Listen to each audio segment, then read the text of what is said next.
This is Find Your Dream Job, the podcast that helps you get hired, have the career you want, and make a difference in life. I'm your host, Mac Pritchard. I'm also the founder of Mac's List.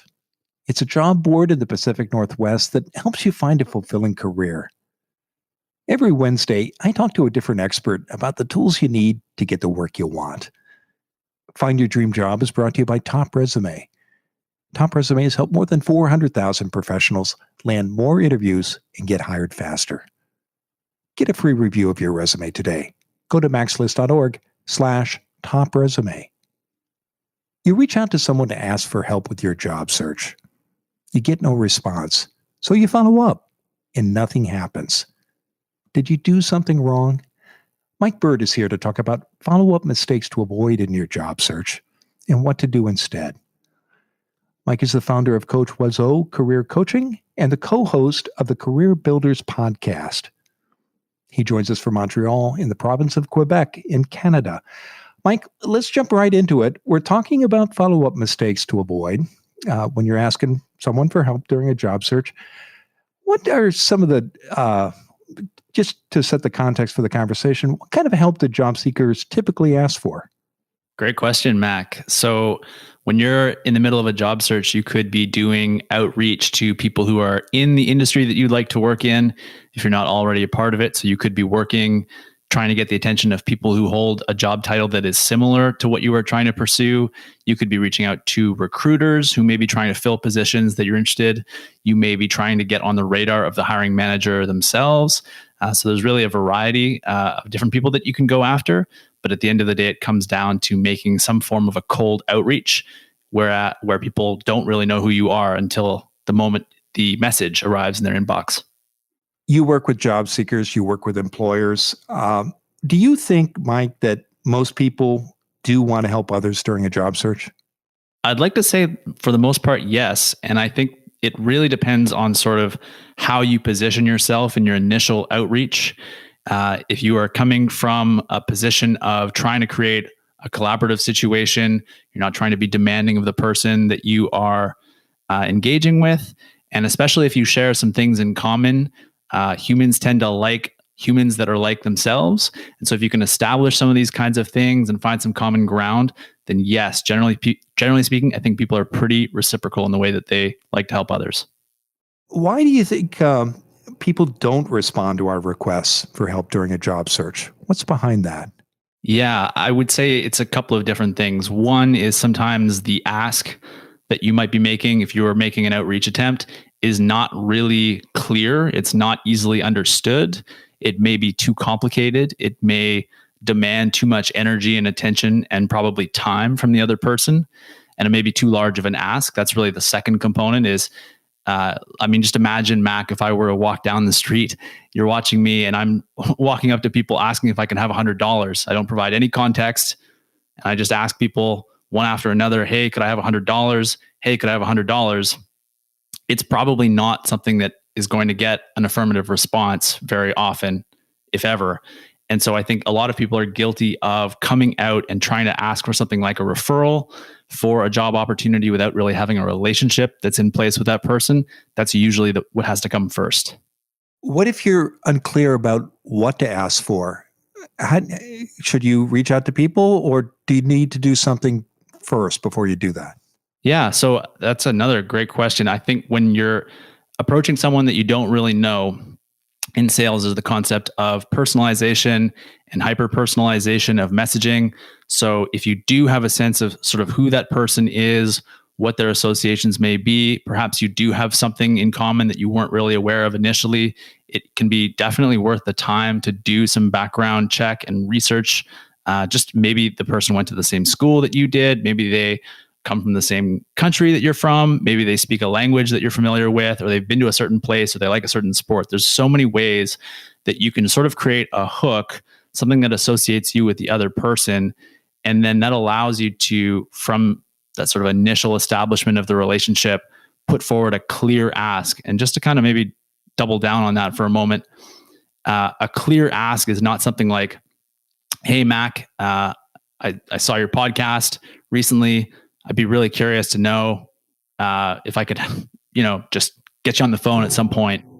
and maybe talk about some of the things that you're doing. You can tell by the way I'm just saying that, right, that there is a lack of clarity. There's a lack of confidence. If I come to you, Mac, and I say, Mac, that was a really amazing episode that you did 2 weeks ago with that guest, whatever their name was. Would you be open to having a 5 to 10 minute phone call? I'd love to see if I could learn a couple of things and see how I can support your show moving forward.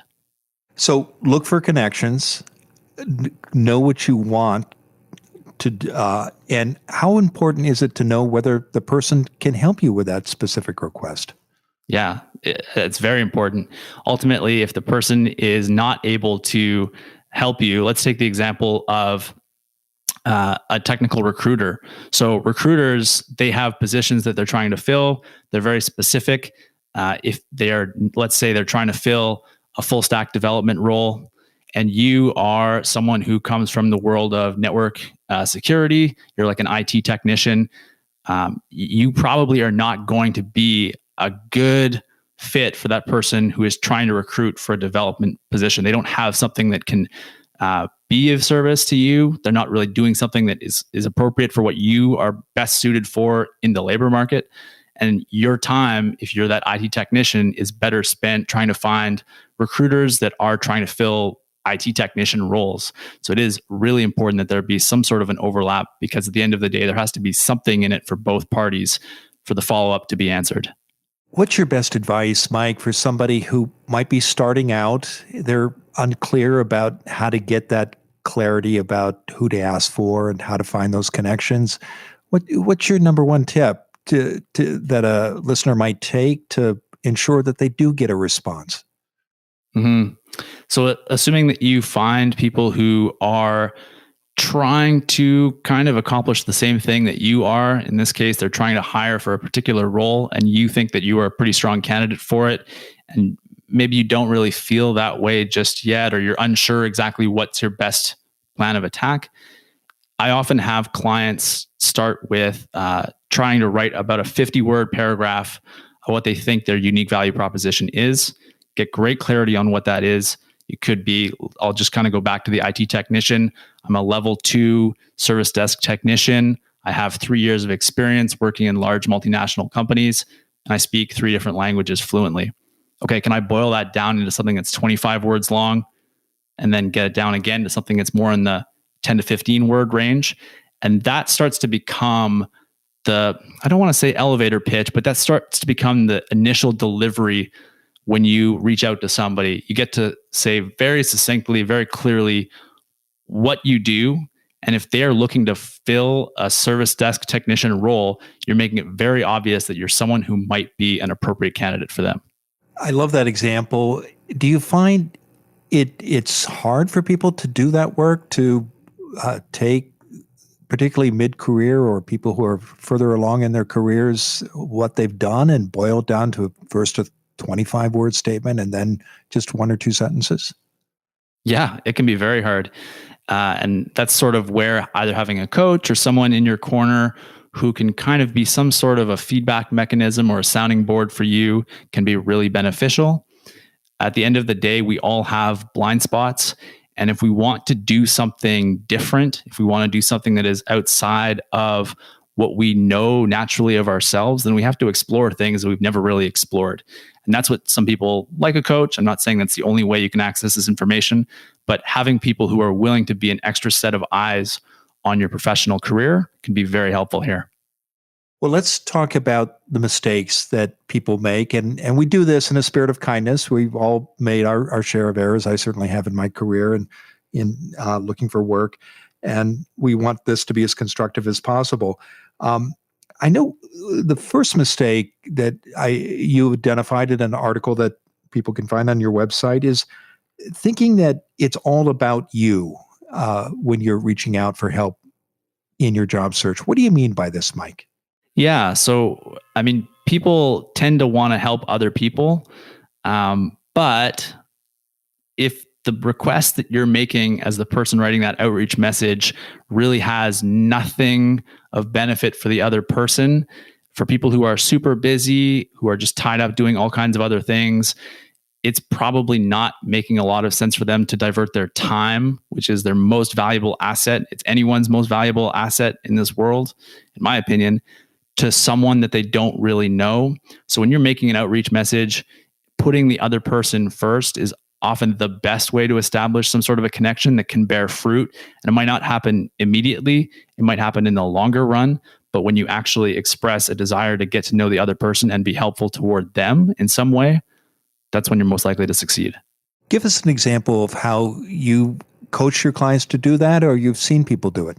Yeah, I mean, I can actually give you a personal example just from my own career is in trying to reach out to people who are, I'd like to see them be guests, for example, on the Career Builders podcast. I've engaged with some people, for example, who were releasing a book at a particular time. And I know these are very in-demand people. They're asked to speak frequently, but because they're launching a book, I knew that there was a moment here where I could give them a chance to promote their work on my platform. And that created a situation where they were all of a sudden a lot more open to contributing and working with me. When you're, let's say, a job seeker reaching out to a recruiter, recruiters make their money by placing people.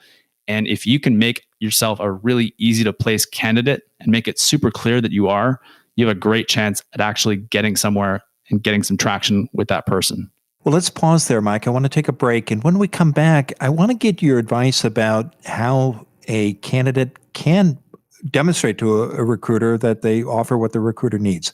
So stay with us. When we return, Mike Bird will continue to share his advice on follow-up mistakes you should avoid in your job search. Here's another mistake some job seekers make: not updating your resume regularly. If you're not sure what you need to do, the experts at Top Resume can help. Go to maxlist.org/top resume. Top Resume will review your resume for free. Go to maxlist.org/top resume. A professional writer will tell you how to fix your resume right away. And if you don't want to do it yourself, you can hire Top Resume to do it for you. Go to maxlist.org/top resume. Now, let's get back to the show.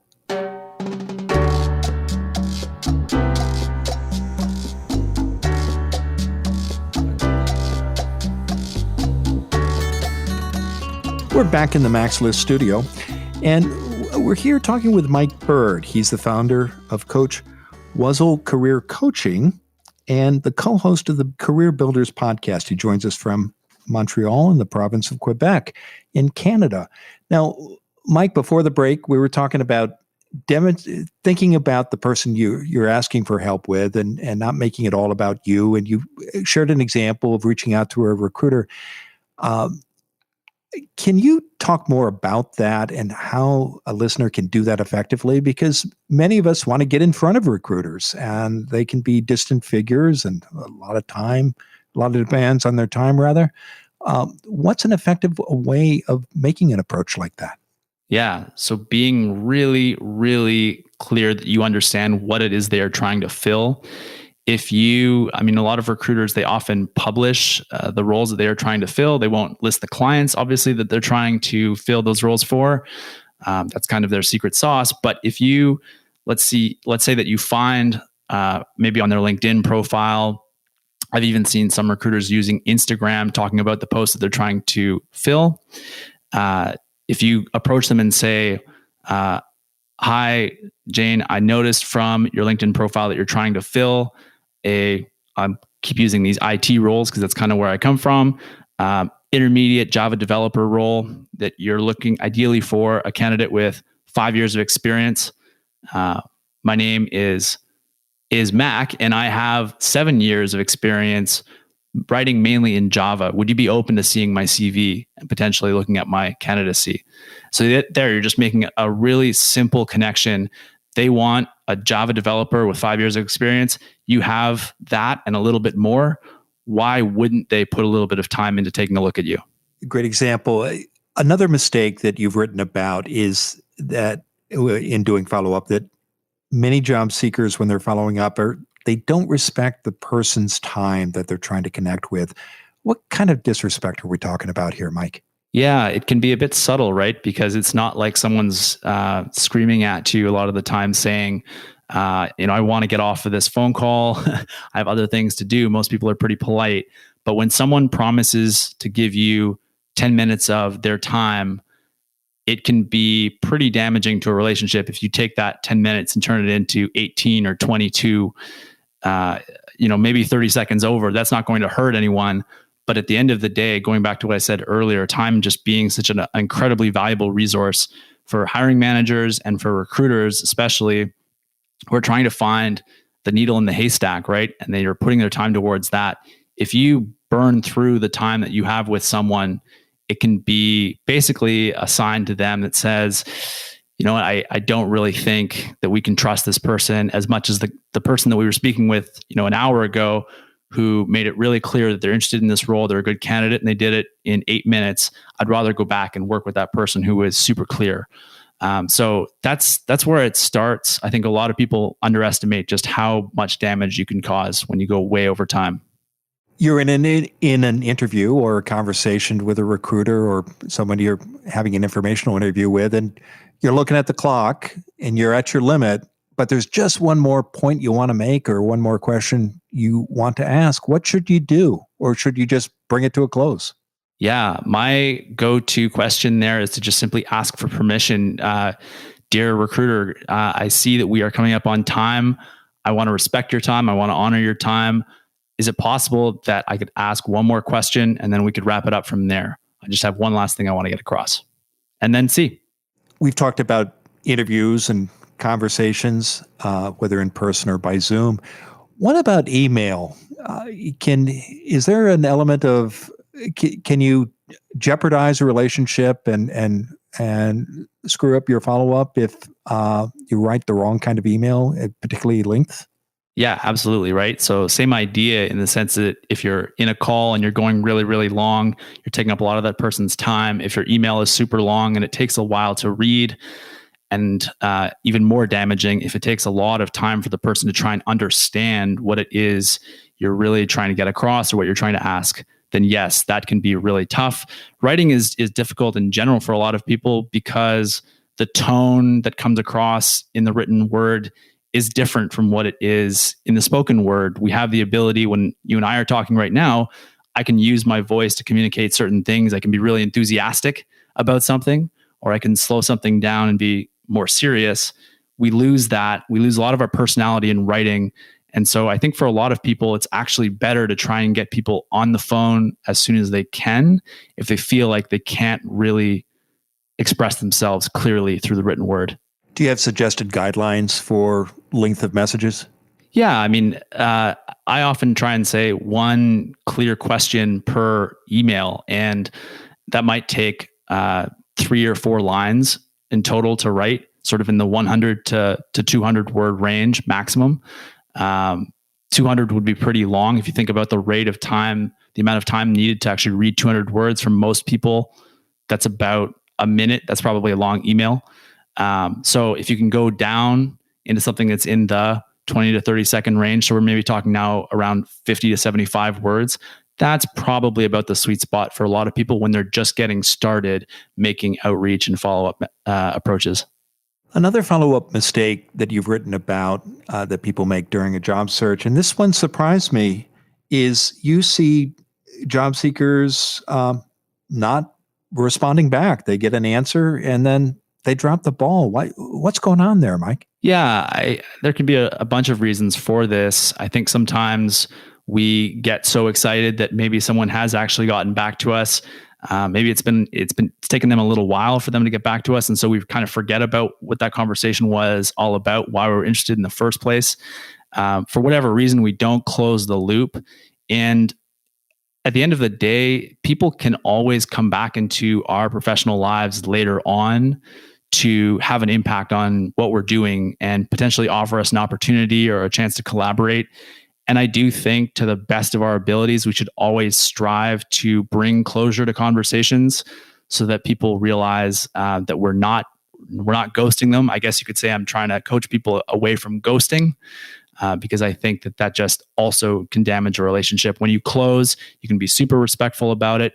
You can say, If you are interested in pursuing the role still, yes, please, Bob the recruiter, I'm still very excited about this. What are the next steps? Or you might say, Bob the recruiter, I appreciate your message. At this point, I don't really want to move forward, but I'd be open to discussing potentially working with you later on if there are other roles that you're trying to fill down the line.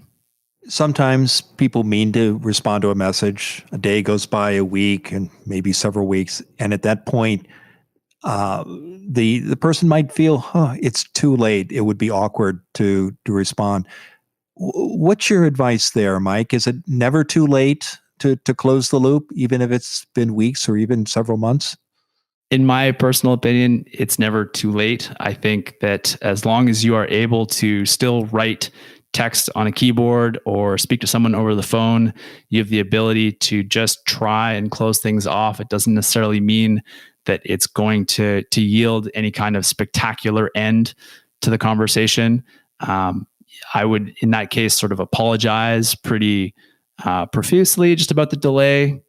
Try and not make an excuse as to why it happened, but say that you appreciated their effort, their time, and that you wish them the best. And you never know where that might eventually come back to. It's surprising how that can come back around later on in life. Another follow-up mistake that you've written about is you see people often not having good energy or a positive approach. Talk more about this, Mike. What examples come to mind?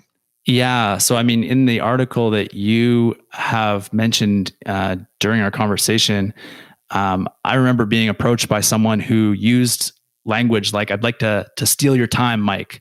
I really want to steal your time. That change in energy is tough. I don't really feel that enthusiastic or compelled in that situation to respond to someone who wants to, quote, steal my time. That word steal has some pretty tough connotations to it.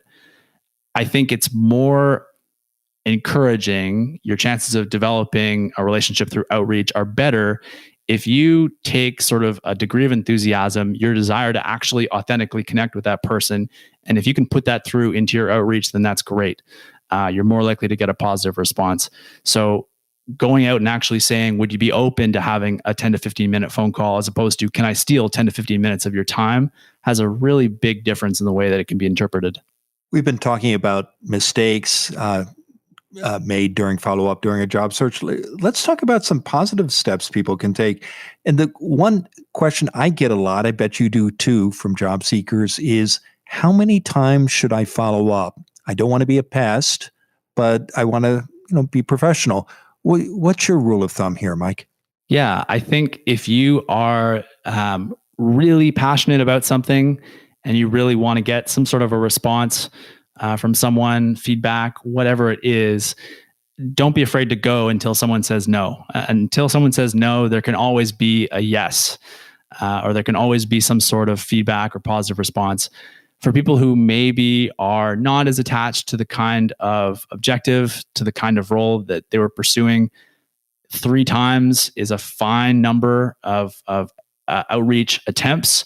You might go for 3 weeks, you reach out to that person once a week, and call it a day after that. They've probably made up their mind. They don't want to go forward. But like I said, there's another approach where if you're really, really solid and you really want to go after something, don't be afraid to demonstrate it until you're turned down. It's been a terrific conversation. Now tell us, Mike, what's next for you? Yeah, I mean, I'm continuing to develop a podcast every week, kind of like you. A new episode goes out every Wednesday on the Career Builders podcast. And so I would encourage anyone who is either looking for job search or career development advice to check that out, or to go sign up for the newsletter that you were mentioning over on my website.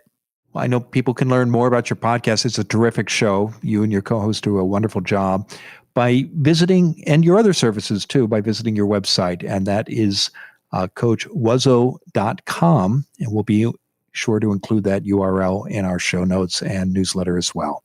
Now, Mike, given all the great advice you've shared today, what's the one thing you want a listener to remember about follow-up mistakes to avoid during a job search? Yeah, it's relationship comes before referral in the game of building social capital in the professional development space. So if you are striving to actually build a real relationship with someone, you are much more likely to have that come and bear fruit in terms of there being a professional opportunity. be enthusiastic in the way that you want to actually engage with this person, and you are more likely to have that kind of relationship.